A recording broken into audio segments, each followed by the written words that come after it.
finally gave birth to a son after 12 years of marriage. I remember how happy I was to see him, squealing so energetically that my exhaustion flew away.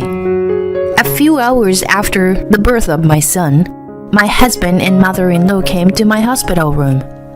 "We saw the baby. He's so cute, just like Mark." "Good job. Our baby is a boy." They looked content. When I told them about my pregnancy, I was worried about their indifferent attitudes. But seeing their cheerful faces reassured me that their own child or grandchild was adorable. I hoped that we might be able to have happy days like in the past.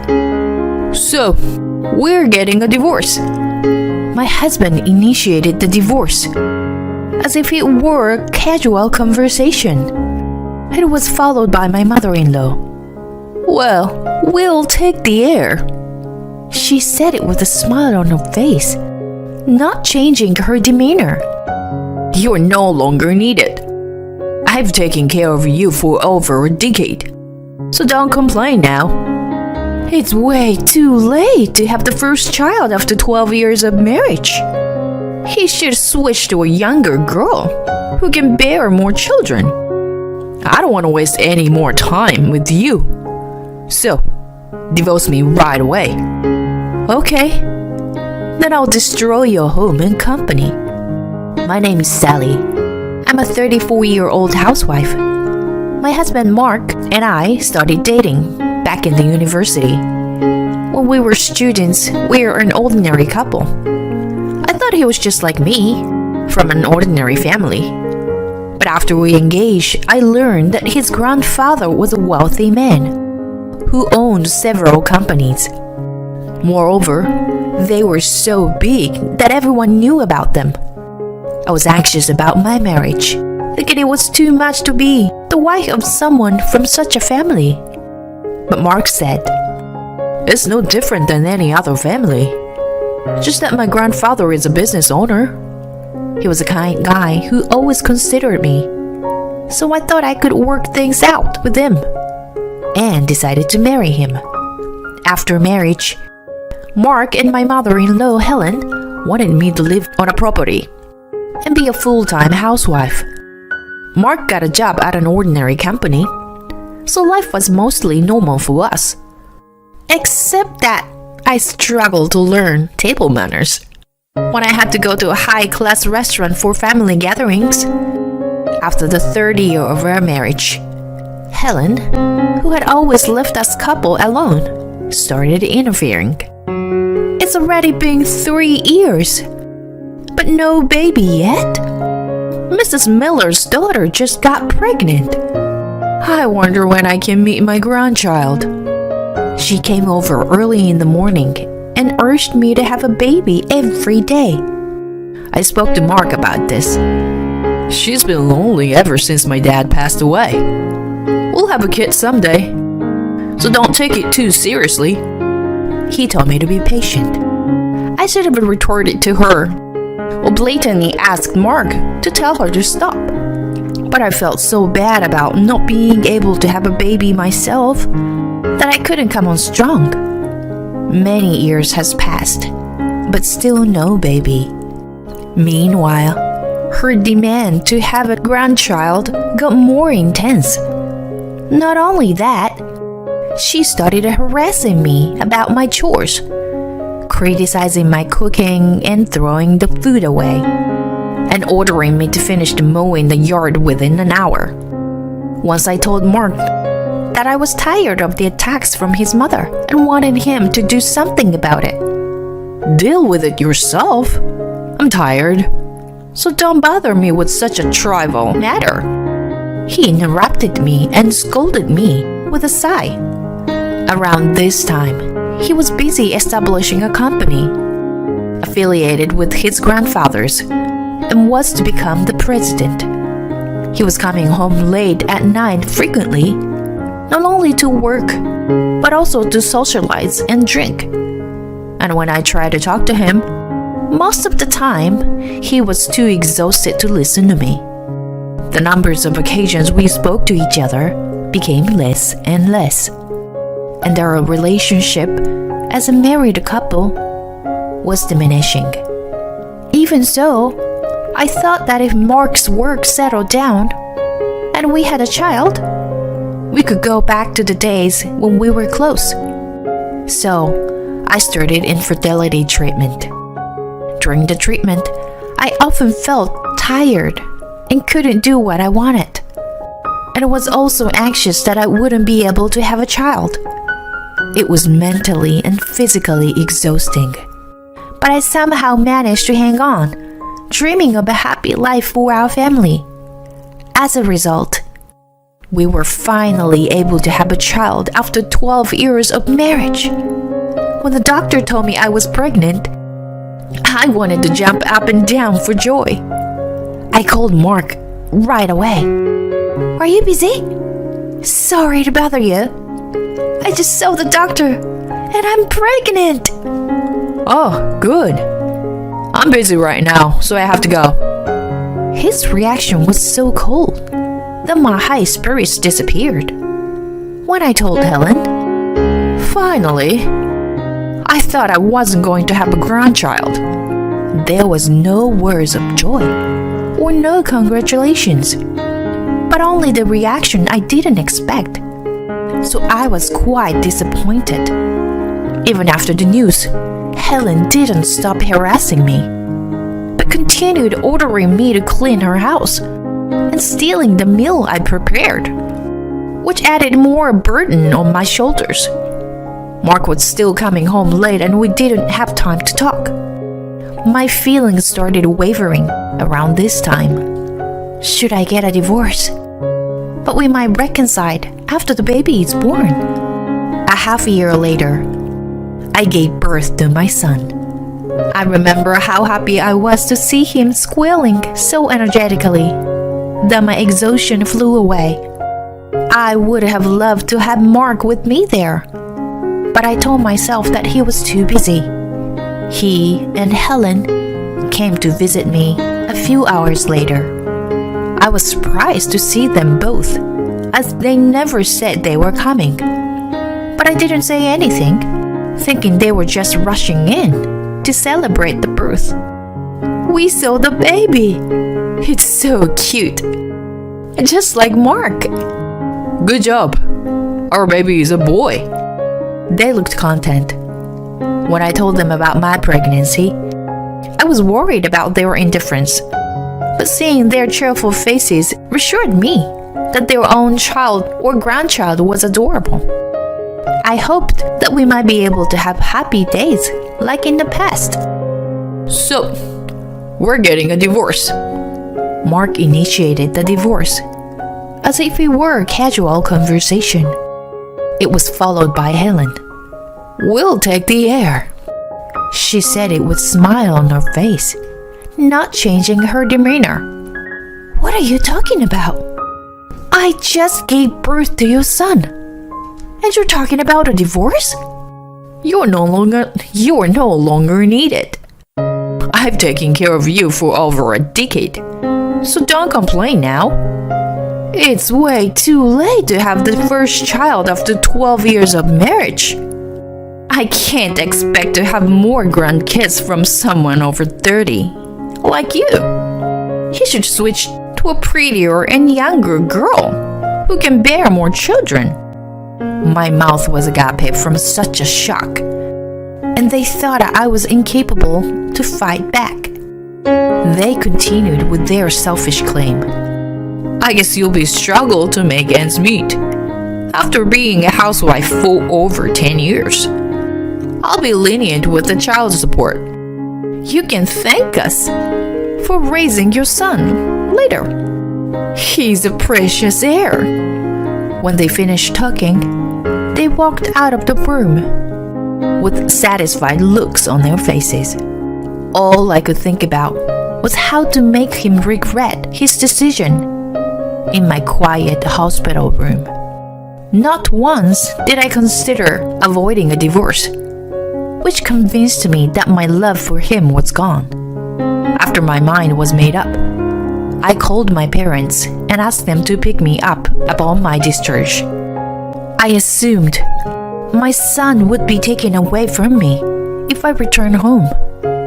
I didn't want to worry my parents more than necessary, so I simply informed them that I was getting a divorce. I sent a text to Mark and Helen that I wasn't well and was going to stay with my parents for a while.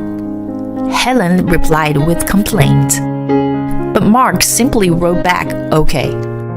I wasn't sure if he thought it would be too hard to take care of an infant, but if he thought I wouldn't get away from him, but I was relieved that he didn't object.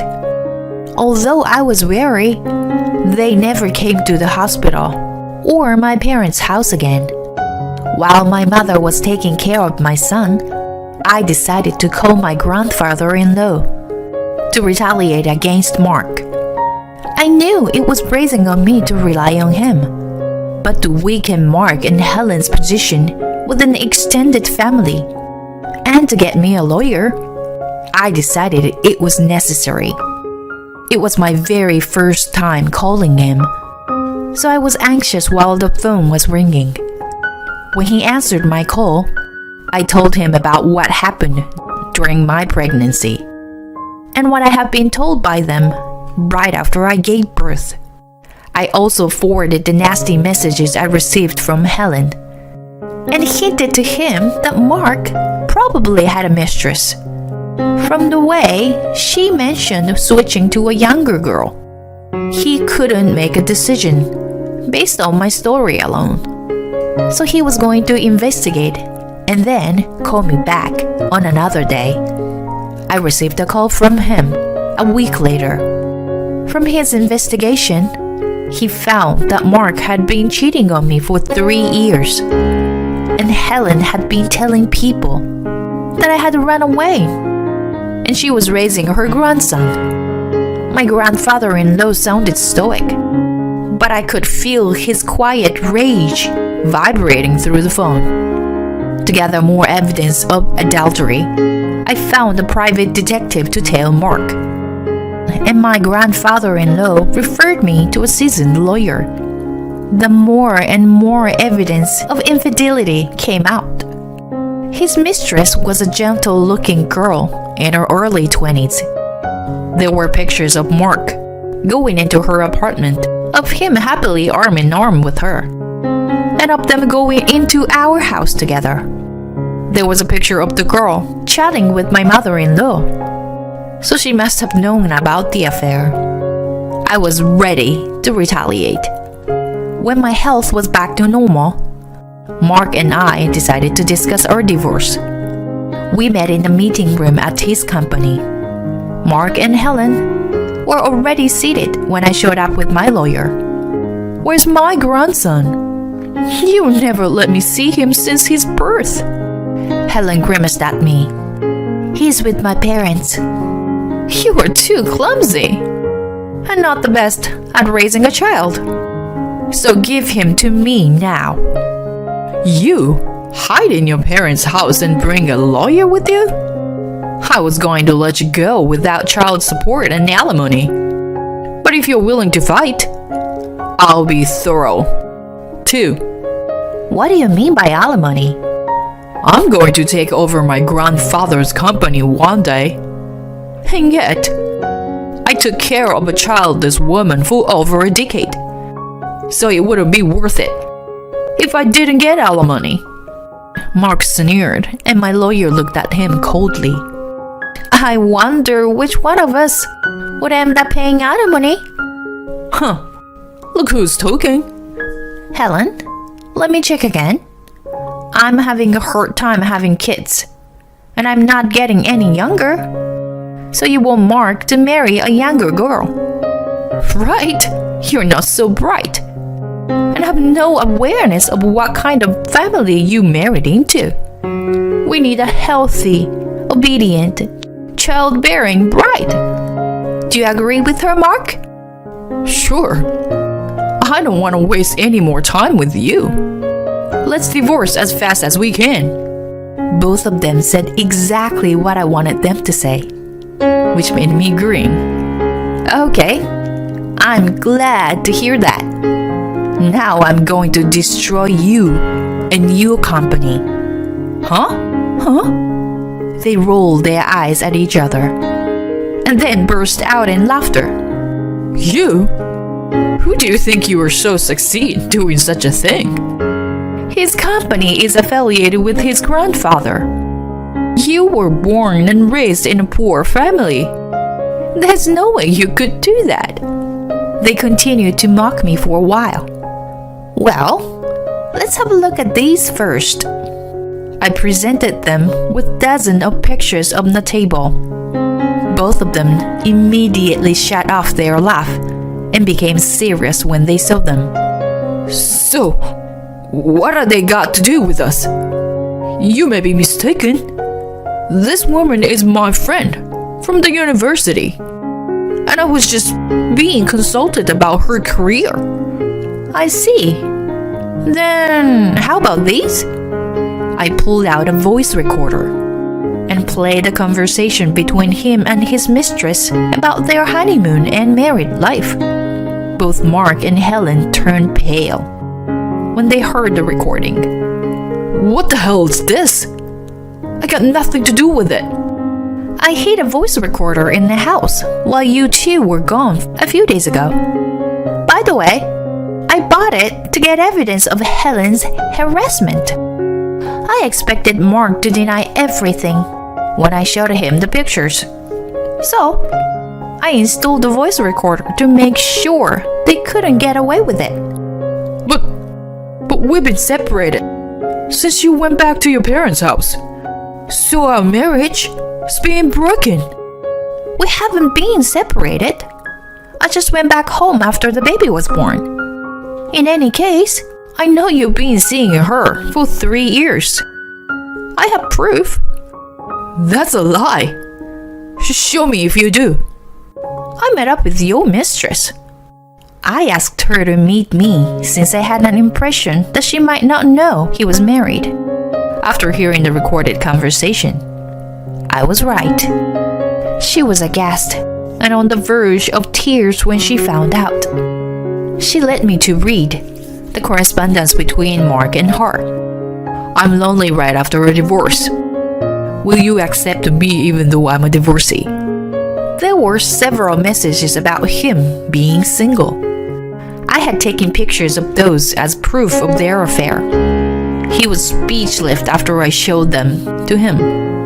It's disgusting that you're not only cheating on me, but also deceiving her by not telling the truth. I wonder what the people at work would think if they knew about this. You think you were threatening me with that? How could a company go out of business over something as trivial as cheating? Right. So, it's okay that he has been listening? I showed him a screen on my phone, which had been on the line with my grandfather-in-law. Mark and Helen suddenly looked agitated and couldn't say anything other than, "No, wait. He's too busy to join us here." But he was concerned about me, so he has listening over the phone. He also helped me to get the evidence of your adultery. As soon as Mark heard me, he fell to the floor. I am very sorry.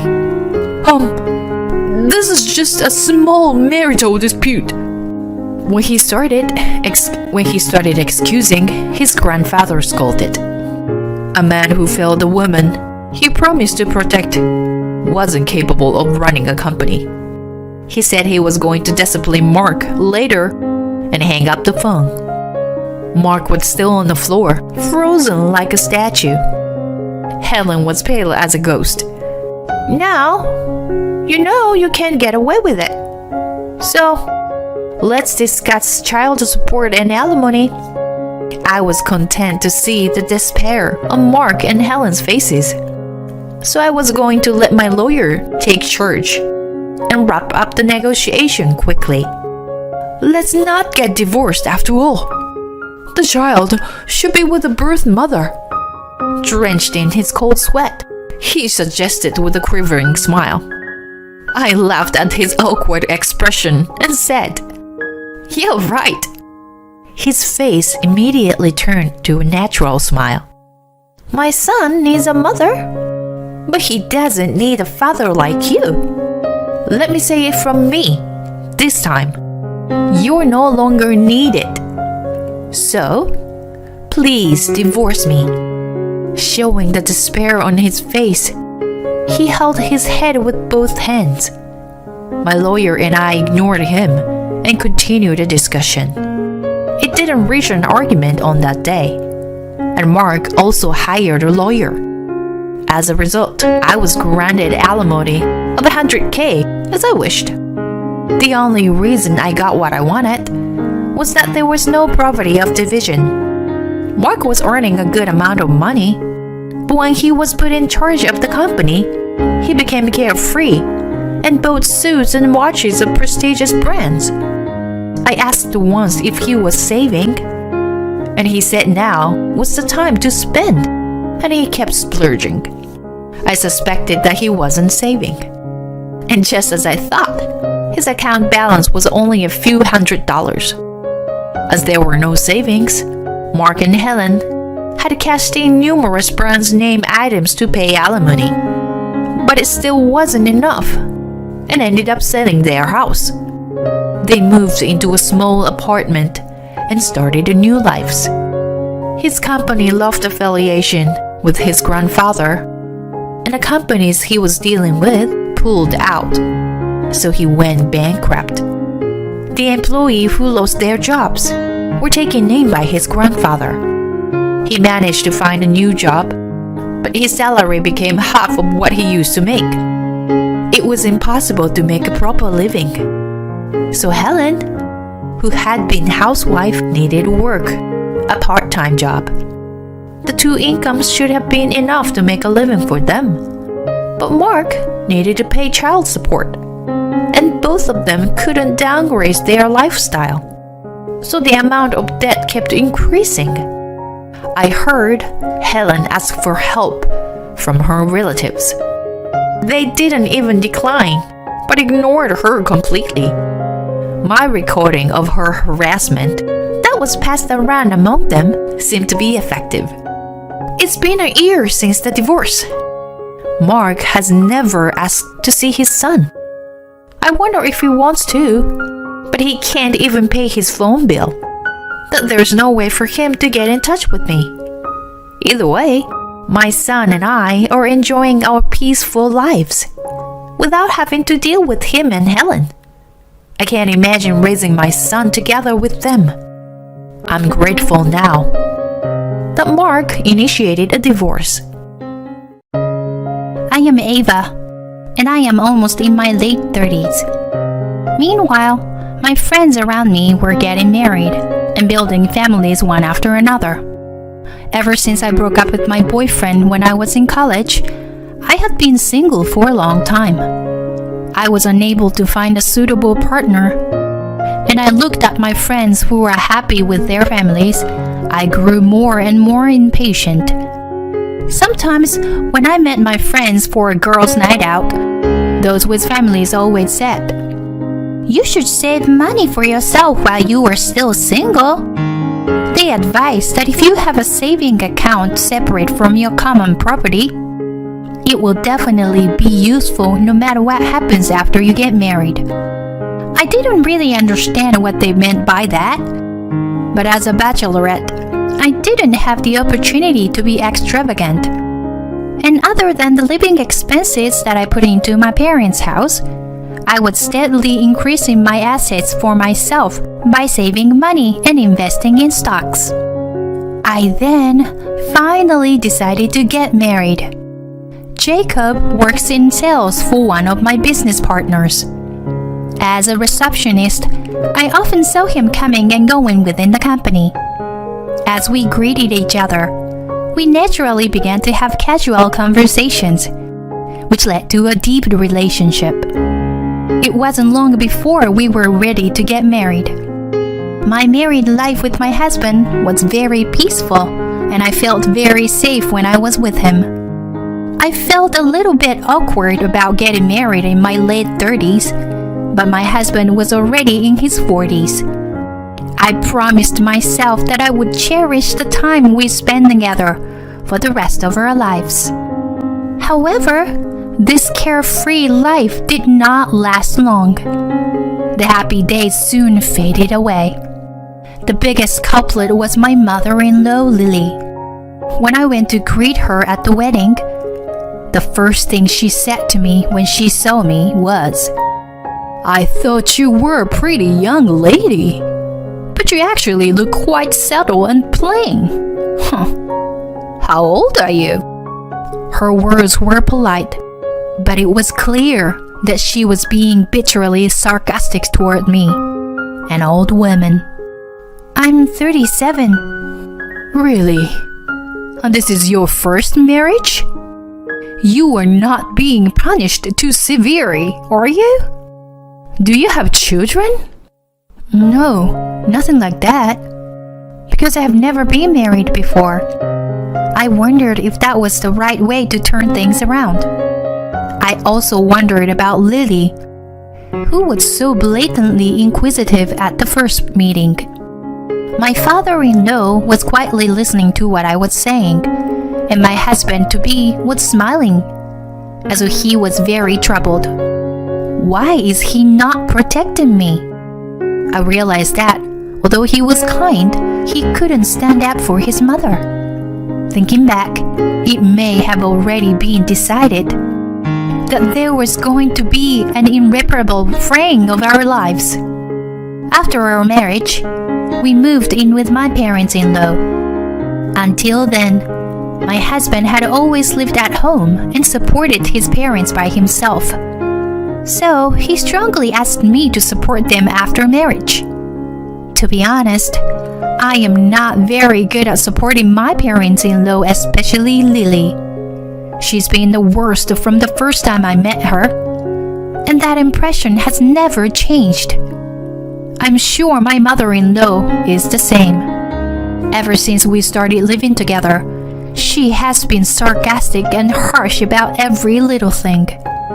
And so my heart felt like it was being pricked. At first, I was just hurt. But as she continued saying things to me, I began to feel an inexpressible anger.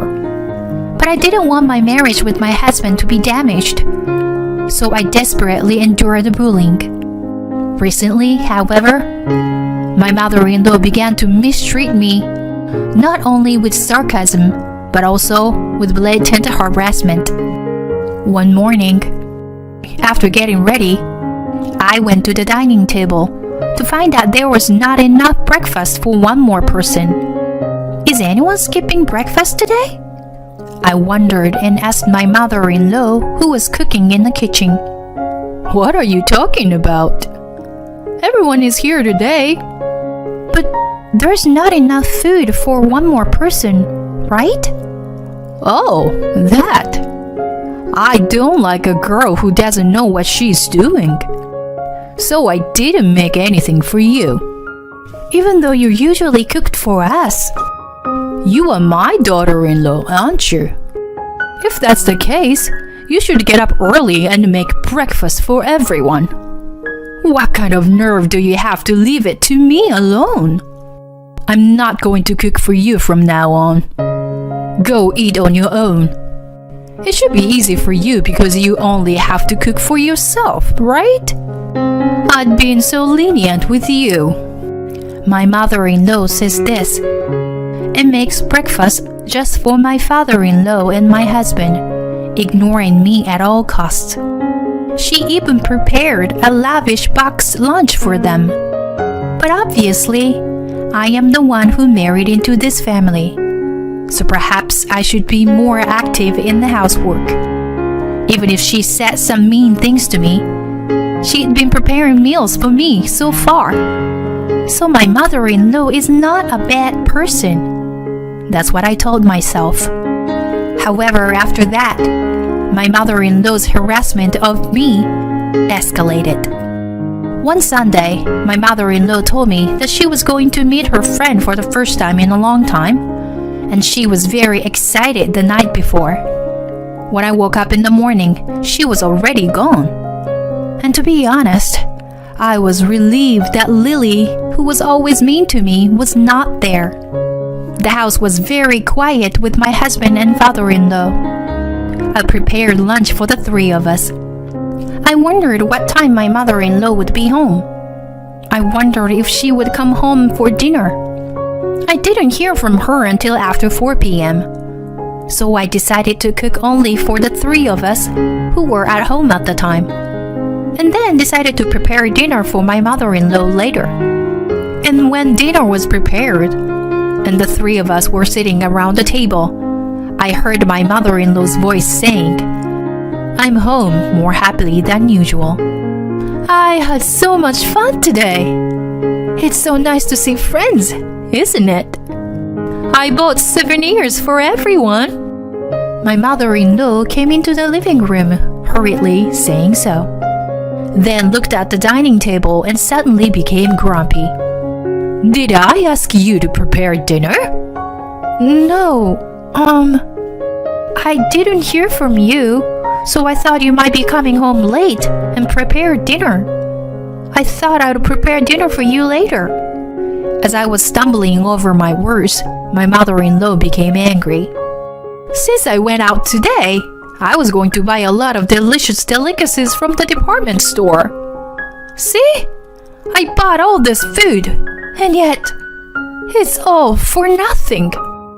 Get rid of all those food you made, even if they have an expiration date. Your food is so bad that it's not even edible to begin with. Put yourself in the shoes of your husband and father-in-law who were forced to eat such bad food. Here, put everything down the sink." My mother-in-law's forcefulness pushed me, my husband, and my father-in-law to take the dinner that we had laid out on the table to the sink. "Oh, but you don't have any of this side dish, do you? So please eat the meal you had made. I'm glad you didn't let all the food go to waste." I couldn't help but feel angry at her words, but it would be very strange to get angry at this point. I tried my best to control my anger and decided to eat my meal alone behind the kitchen table. At the dining table, my mother-in-law was enjoying herself.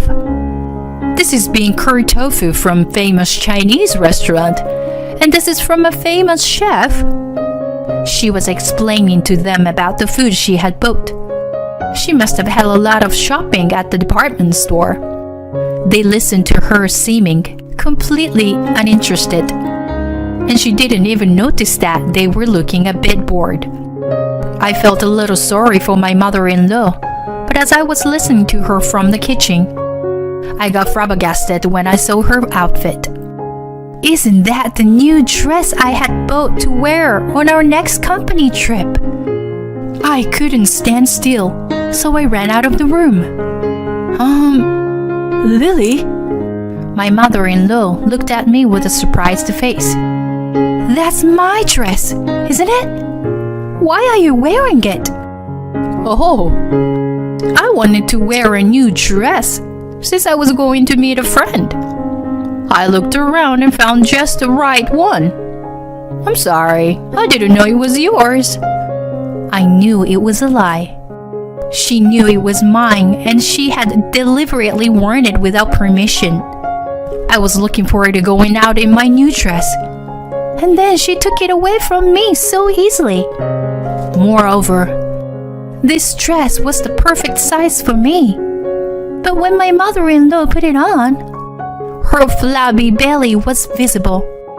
I guess she is basically the type of person who doesn't care about what she wears as long as she can wear it.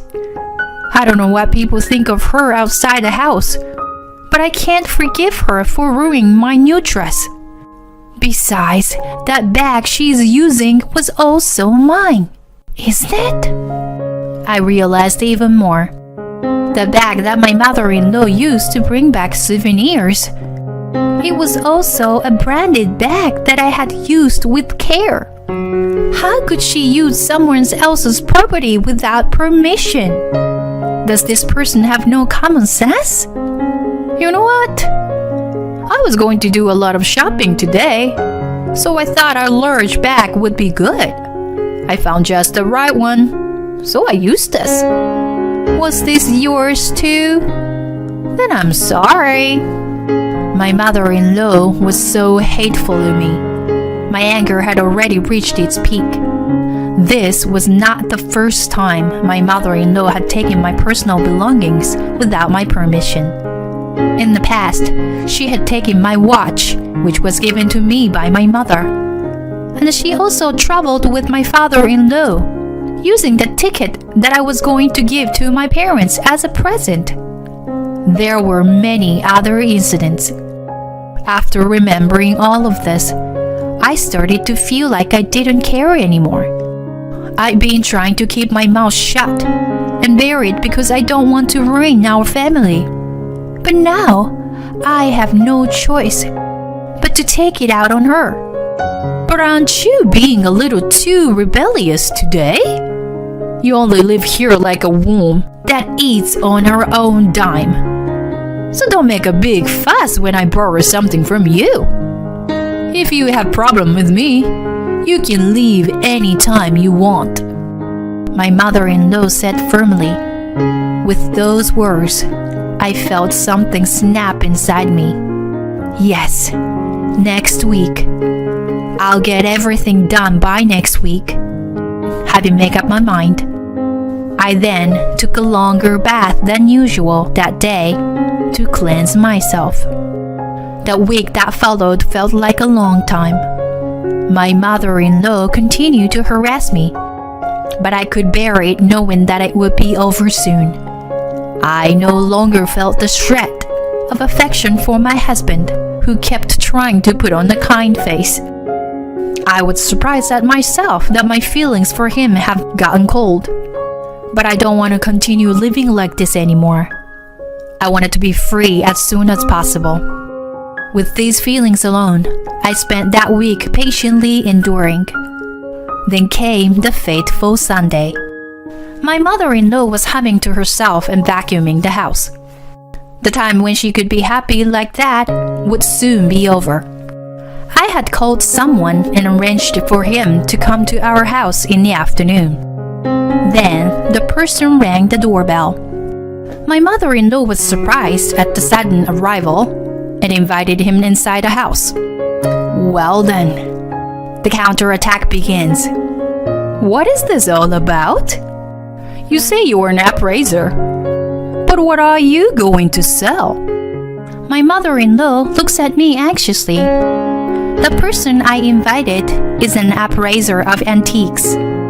I called him here today because there is something I wanted to check. I wanted to clarify something. Lily, you told me that you lost the watch that was given to me by my mother, right? I haven't received it back yet. But did you find it after that? I calmly asked my mother-in-law. Well, I haven't found it yet. But it's a cheap one that you can buy anywhere, right? Why don't you just buy the same one again? You're persistent, aren't you? My mother-in-law still doesn't seem to take offense at all. I continued. That watch was actually a memento of my grandmother's, a famous branded watch that cost over $300,000. It was a limited edition model from my grandmother's era, so you can't get one anymore. My mother-in-law's face turned pale at my words. My father-in-law comes from the side. Oh, I remember you sold a watch at an antique store. You mean that one? He said. You sold a memento at an antique store? My husband was puzzled. No. It looked nice, so I thought I would use it to earn a little extra money. I thought I would let them use it, but I was going to buy it back when I could afford it. I didn't know it was so old. I think that, For all her feigning weakness, she soon returned to having that strong expression, looking down on me, to no end. If that's the way she's going to take it, I'm not going to give up. So, Mr. Miller, what was the results of the appraisal of that watch that I requested the other day? I urged him. I'm not certain, but if it is a limited edition model of the year, I think it will be no less than $200,000, even if it's conservative estimation. The appraiser said so clearly. What? My mother-in-law was surprised with her mouth open. What? I can't believe you sold such a valuable item without permission. My husband was also surprised. He had noticed that my mother-in-law was taking my personal belongings as she pleased. But my husband had pretended to ignore it until now. Still, I can't forgive him for that even now. But it's a watch. I didn't have much, so if I could use it to bring in some money, it would be my last act of filial piety, I said quietly. The last one? My husband was surprised. I feel sorry for you. Though you were not to blame. I don't want to live with you anymore, with my in-laws and your lack of interest in defending me. Yes, I know. I'm getting divorced too. So, you and your mother are strangers to me now. What? Divorce? What do you mean? My husband was very upset. I'm sorry, but I've already made a decision. That's right. I will never waver in this feeling again. I have no love left for my husband. Lily seems restless. She seems unmoved at all that she had sold off the watch. I can't believe that watch was worth that much. If I buy it back now, I wonder if I can sell it for more. My mother-in-law is not afraid to talk nonsense like that. I doubt her nerve to say such a thing even after all this time. You said you were getting a divorce, didn't you? If that's the case, give us a little more money for taking care of your living expenses until now. Again, with the money talk. I was really fed up. Oh, okay. Can I send it as a check? How much do you want? My mother-in-law seemed to be surprised when I answered without hesitation. A check? I don't care how much it is. To be honest, I have more than enough assets, so I'm not troubled by money at all. Assets? Where in the world did you get those assets? That's none of your business. Thank you for all the help you've given me. Goodbye. I said that, and the appraiser and I quickly left the house. I would never cross the threshold of this house again. I felt really refreshed. In the week since I decided I was ready to get divorced, I first organized my personal belongings. As a friend had told me a long time ago, I have over $300,000 in assets from savings and stock investments in my name that I made before I got married. In the event of divorce, common property is usually divided with the husband. But since it's all my personal assets, it's handled differently. With this much money, even if I can't marry anyone in the future, I will have enough money to live on my own until retirement. You should save money while you are still single. I didn't really understand that. But now that I got married and divorced, I am really glad that I have my own assets. On the advice of a friend, I started investing in index funds. The initial amount of saving was small, but it increased it to $5,000 per month. The $60,000 per year I accumulated has been growing rapidly, supported by the strong economy and compound interest calculations. It has been 15 years since I was a bachelorette. My steady investment in mutual funds has paid off, and I have amassed a large fortune. My ex-husband and in-laws had no choice but to continue living in the house after I was gone.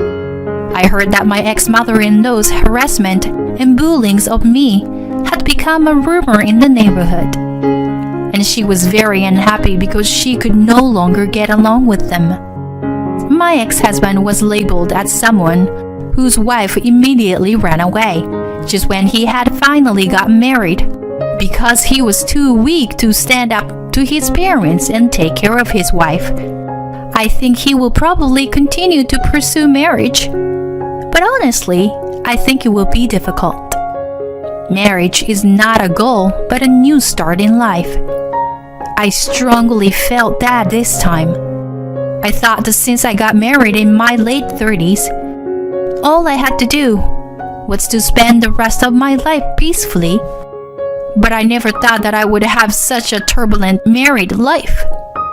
But that is exactly why I am determined to meet my true life partner, with whom I can overcome the good times and the bad times together. Until I meet such a match someday, I will be on my own again for the time being. I will continue to steadily increase my assets to live on my own.